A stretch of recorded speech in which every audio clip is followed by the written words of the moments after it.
Hi, this is Heather with the Northlake County Public Library, and I am putting out this video on identity theft, something that I experienced myself, so let me tell you the tale.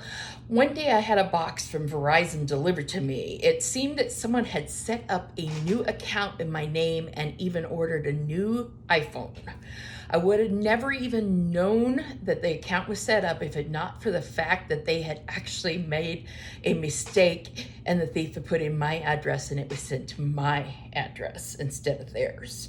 Needless to say, I panicked and spent a few moments screeching in a very undignified manner, and then I went online to the FTC's identity theft website. By the way, any websites I mention will be on a slide at the end of the video. Identity theft has become a big problem for the world, not just for the US, and it accounts for a lot of the scams that are reported. It is the second most reported form of scam after imposter scams. The world of identity scams is a really broad one, and it is really in-depth. So this week we're going to talk about identity theft and how it works, and next week I'll talk about medical identity theft and what you can do to physically prevent identity theft.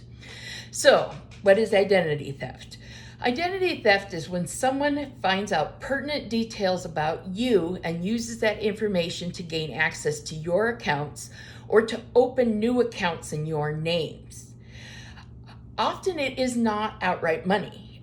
These days, data is king, and having your login or your date of birth or your social security card number can pay enormous dividends for an identity theft person.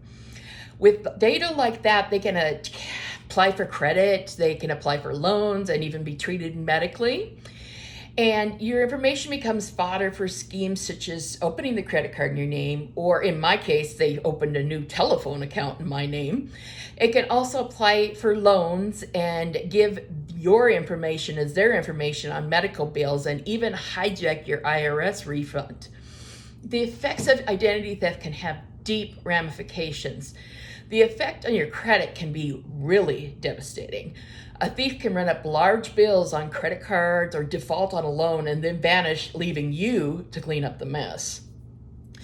So here are some things to watch for. So suddenly bills you used to get aren't arriving at all. There may be calls from debt collectors that you knew nothing about this debt at all. Your bank account shows unusual activity. And if you check your credit report and you see accounts that you didn't open, or for example, and you're finding out the really hard way, is you apply for a loan or a line of credit and get turned down because your credit score is low because some identity thief has been running up credit bills in your name.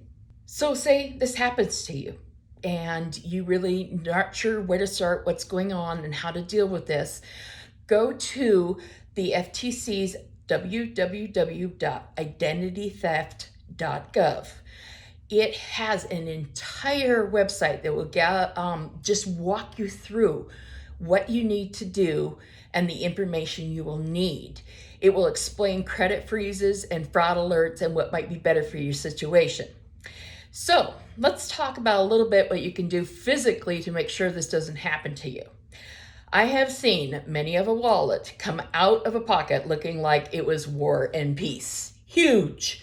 So don't physically carry your cards around. Only take them out when you're attaining a service that requires them. For example, don't carry around your social security card, or don't carry around your HSA health account card unless you're using it at a medical facility. So once you're finished with your bills and your statements, destroy them. If you have a shredder, use that. If you don't, you can wait until your bank offers a shred event and then take them there. So that's the basics of physically defending yourself against identity theft. Next week, I'll talk a little bit more about a real problem that's occurring a lot more, and that's medical identity theft. And if you have any questions, you can contact me through the library, and I hope to see you next week. Thank you.